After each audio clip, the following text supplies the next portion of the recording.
This is the Ielts listening test. You will hear a number of different recordings, and you will have to answer questions on what you hear. There will be time for you to read the instructions and questions, and you will have a chance to check your work. All the recordings will be played once only. The test is in 4 parts. At the end of the test, you will be given 10 minutes to transfer your answers to the answer sheet. Now turn to Part 1.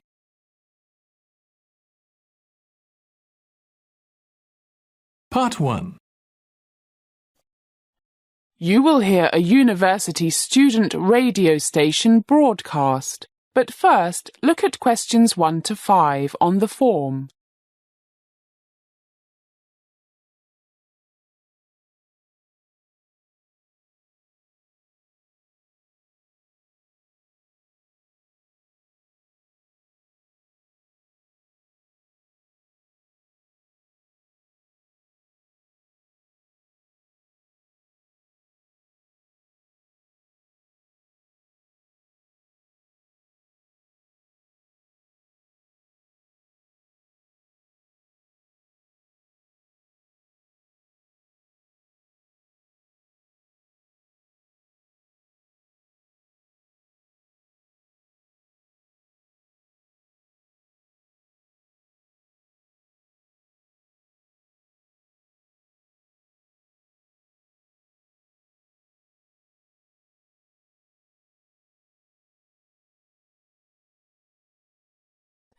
Listen carefully and answer questions 1 to 6. And it's a bright sunny morning here at Portsmouth University Radio, the radio station that brings you all the news and lots of the fun non-news from our wonderful campus and the city we live in. I'm your host, Mike, and with me is Rita. Hi, guys. So, Rita, what's on the menu this morning? As usual, Mike, we'll start off with the most important, most exciting and interesting news for all those thousands of our highly intellectual, very serious listeners. Sports! Right. Good news from the women's soccer team last night, I hear. Sure is. They thrashed Southampton by, would you believe it, not 4, not 5, but 6 goals to 0. Nothing. 0. So the team's looking good for the Southern England University League that starts this Saturday. Did you see the game, Rita? I wanted to, but was stuck in the lab playing with rats. See the game? Against our closest rivals? Do you think I'd have missed it? Great game. So, who scored? No surprises here. Molly Mbeka scored the first 3, all in the first half. Susie Smith, last year's top scorer, hit the net 5 minutes into the second half, followed 2 minutes later by Joan Michael. Then Molly finished off the massacre just before the final whistle. Fantastic players, great team. All our listeners know Susie Smith, of course, the blonde dynamite, and Joan Mitchell from last year. But Molly is new on campus, a first-year postgraduate medical student, all the way from Ghana, where she played for the national team. Top scorer.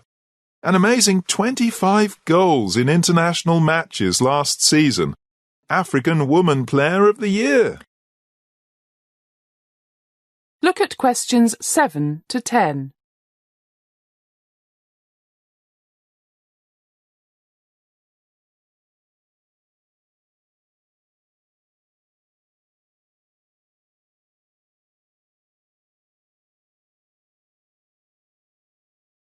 Now listen to more of the conversation between Mike and Rita and answer questions 7 to 10.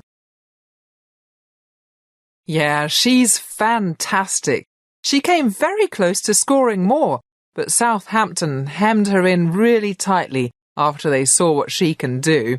I heard she could turn professional tomorrow if she wanted to, but prefers to enjoy the game as an amateur and study to become a doctor. That's true.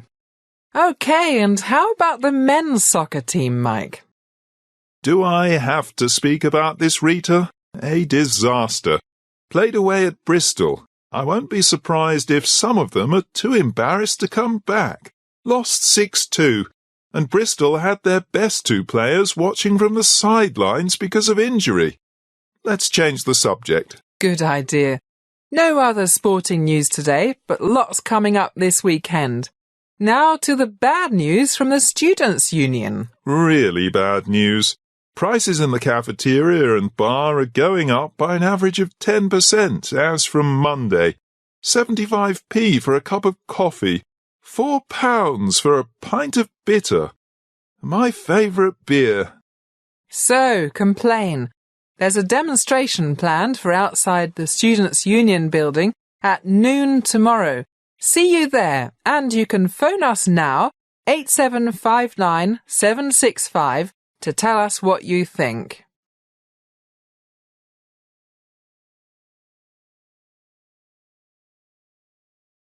That is the end of part 1. You now have 1 minute to check your answers to part 1.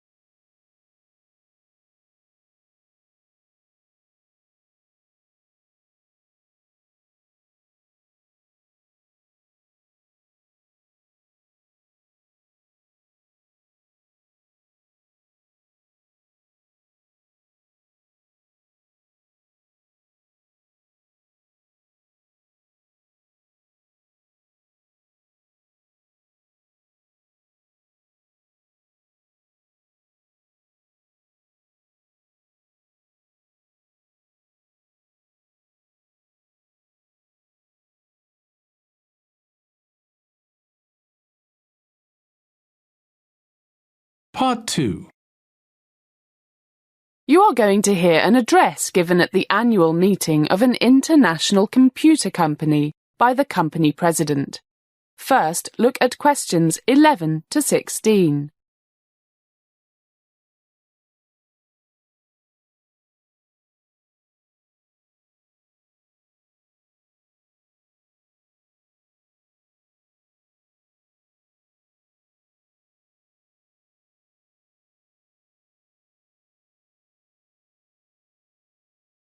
As you listen to the first part of the talk, answer questions 11 to 16. Good morning, fellow members of the board, staff members, and our dear stockholders.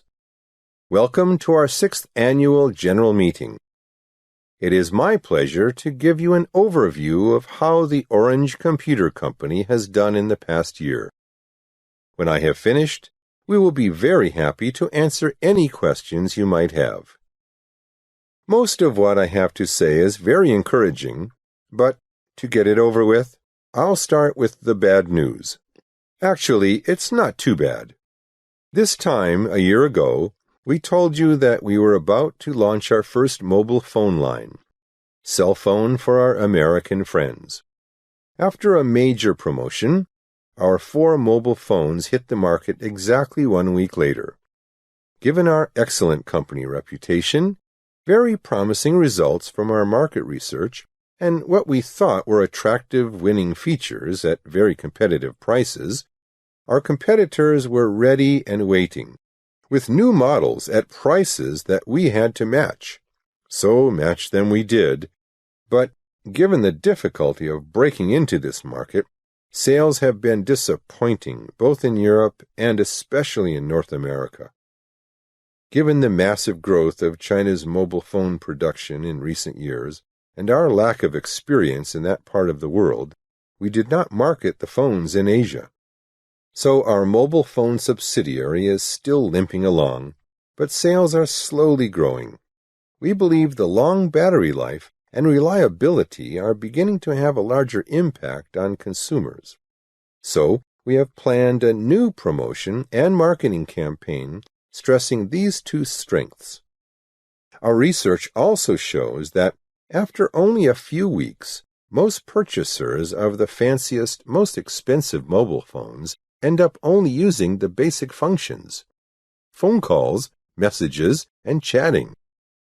So we will be appealing to the more conservative consumers, those who look for reliability rather than those who feel they need to always have the very latest and most complicated models. We are confident that we will soon build a strong position in this target market. Now look at questions 17 to 20.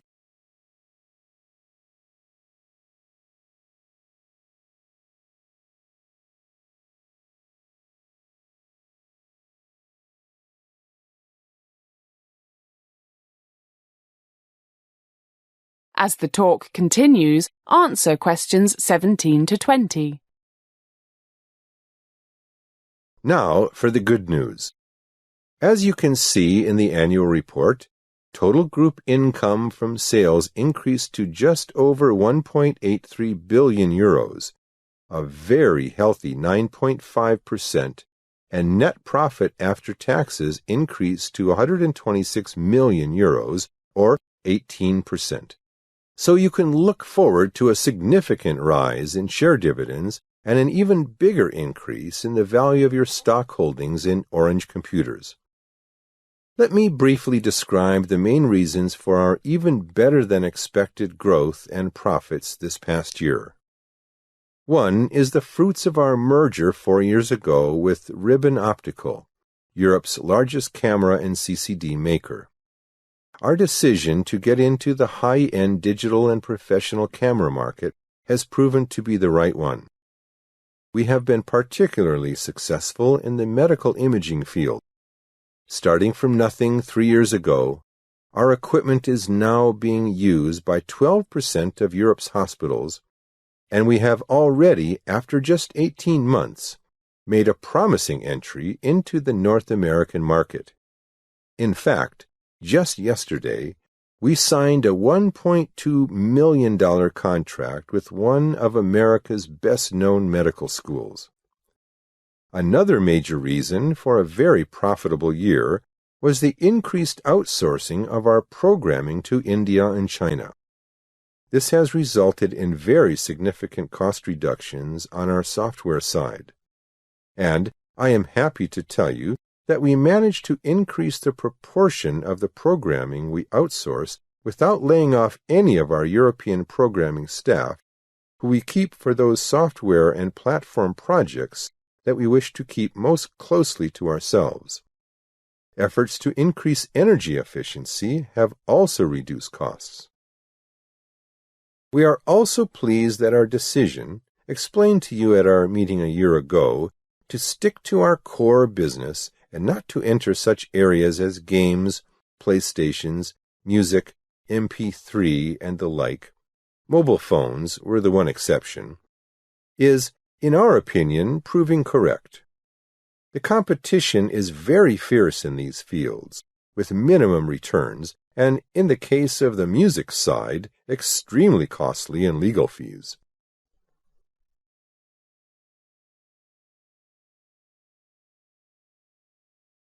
That is the end of part 2. You now have 30 seconds to check your answers to part 2.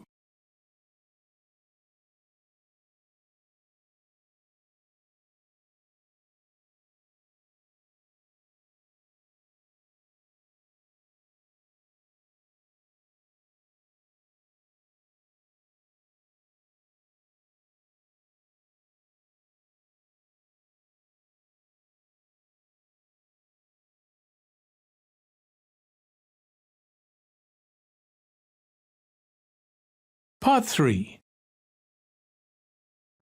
You are going to hear a conversation between Mary and Mr. Hayes, one of her former high school teachers.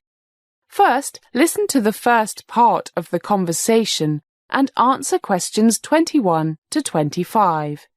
You now have some time to read questions 21 to 25.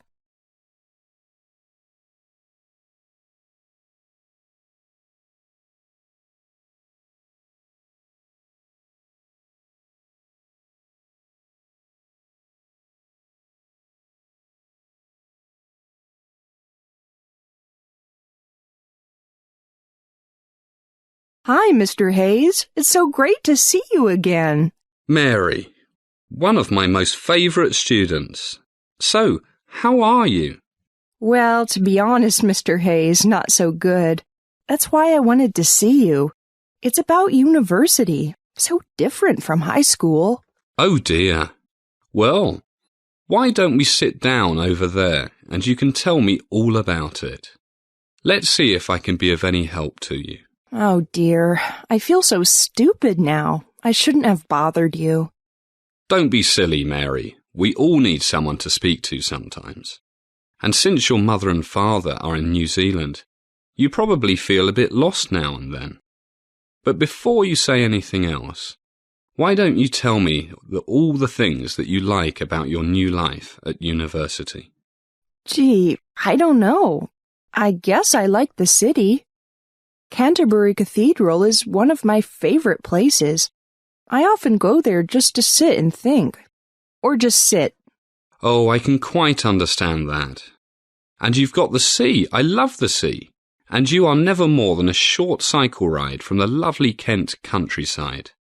And how are your teachers? Oh, the profs are great. Not as good as you, but really interesting and always ready to explain things after class. But I don't know. They're really good. But I just can't seem to feel enthusiastic about studying anymore. Mary? Not a keen student anymore? My dear, that's so hard to believe. You were always so energetic and interested in all your studies, except German, if I remember correctly. But you still did very well in it. And you always wanted to major in biology, which is what you're doing now. Do you still enjoy biology?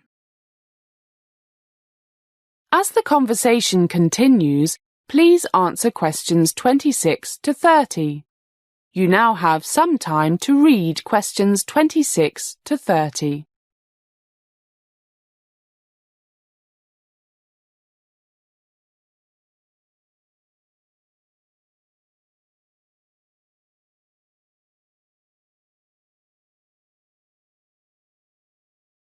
I don't know. I suppose so. But I kind of have to force myself to go to lectures and stuff. It all seems like a waste of time. Pointless. Mary, I think I know you quite well. You are obviously not feeling yourself. Are you feeling sad or worried about something? Not really sad, and I don't think I'm worried about anything in particular. It's just that nothing seems worth bothering with. Have you spoken with your mum or dad lately? Not since Easter. I send them emails, but they hardly ever reply. And they are never in when I try to phone them. Always out filming. Yes, Mary. That is sometimes the problem with very successful parents. They get so wrapped up in their work that they neglect their kids. Not intentional, but it happens. I guess. But at least I could speak to them sometimes when they were here in London. But now, well, I feel really alone at Canterbury. Have you made any friends there, Mary? You were always such a popular person here. It seemed you were in every club and sports team. President of the chess club. Have you joined any university clubs? Not really. Suppose I should. I'll check out the debating society once I get back. That's a good idea. Let me know how you get on. That is the end of part 3.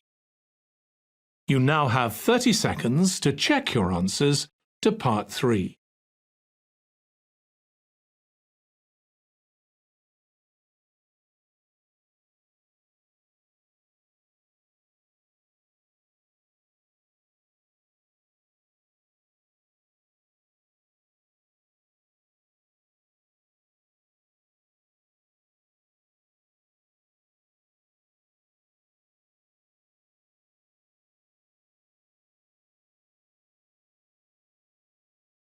Part 4. You are going to hear a lecture about the achievements of the Ancient Aztecs of Central America. You now have some time to read questions 31 to 40.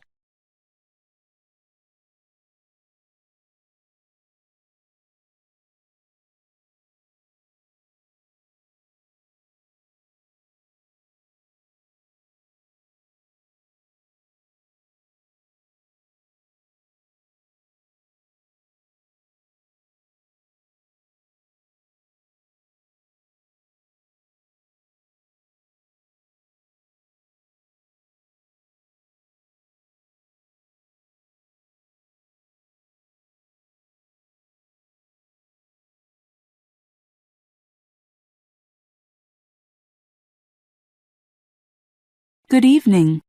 Good to see so many people here to learn about the fascinating civilization of the Aztecs. By the way, is the microphone working? You can hear okay at the back? Good. Let's go back to 1519 AD. Anyone know what happened in that year? Right. Hernán Cortés landed on that part of Central America that is today known as Mexico. He expected to find gold, and he did. What he did not expect to find, however, was the great Aztec civilization. Aztec legend said they originated in the plains of northwestern Mexico and slowly migrated southward. When they arrived at Lake Texcoco in 1325, they founded their great capital, Tenochtitlan, on the site of what is now Mexico City. The Aztecs developed a complex society and governmental structure, at the head of which was the emperor. They made many scientific advances, especially in the areas of astronomy and medicine. They also had a complicated religion and interest in the arts, agriculture, and social conditions occupied much of their time. Let's talk about their remarkable achievements in some of these areas. You cannot do much if you don't have food to eat, so let's first take a look at their farming practices. The land that the Aztecs farmed was not fertile enough to grow enough food to support the growing population, so they were forced to invent methods to increase productivity, including irrigation, fertilizer, and even building terraces on hills to protect soil from running off, like we see today in China, the Philippines, and many other parts of the world. But one thing we don't see was their very original idea of chinapas, spelt Chinapas.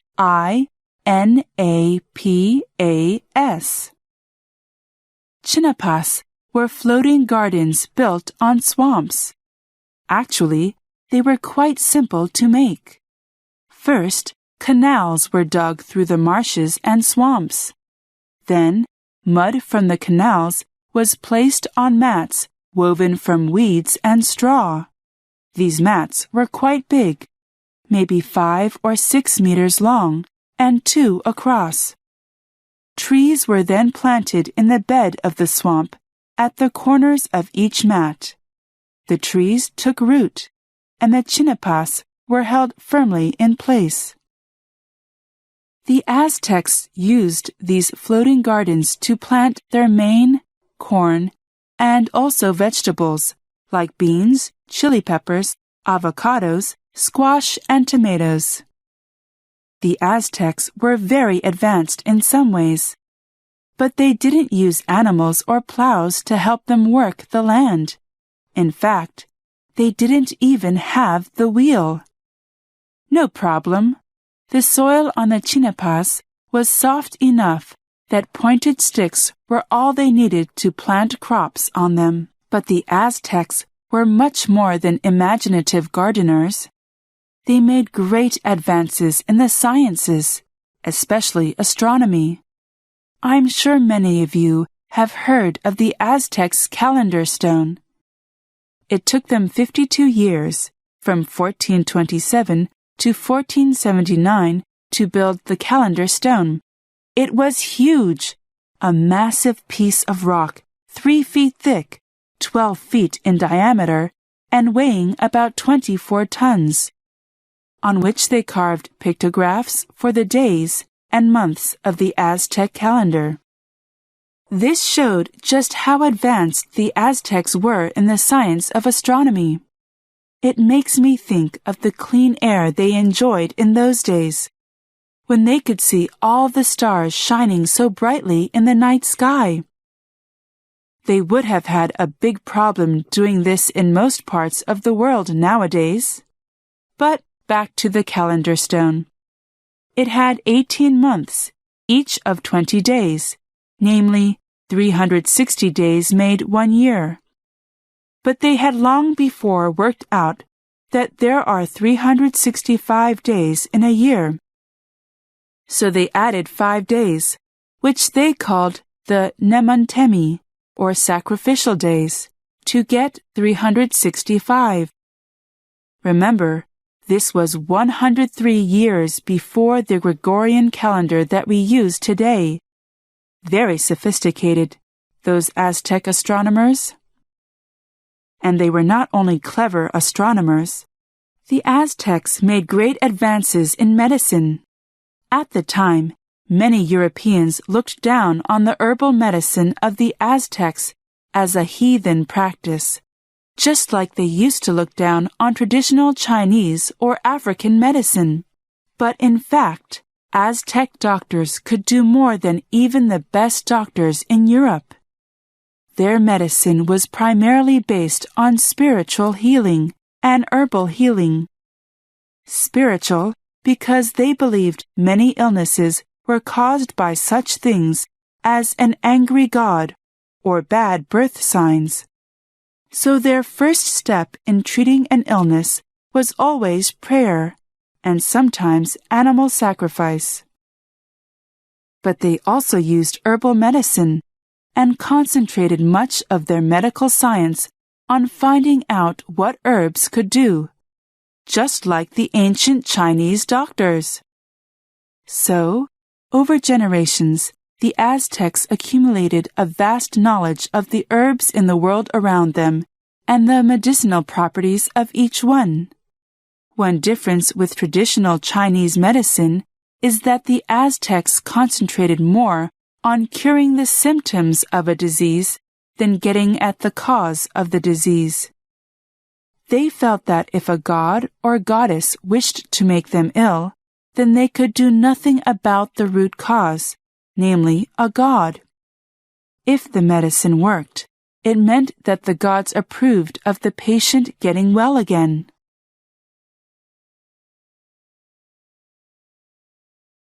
That is the end of Part 4.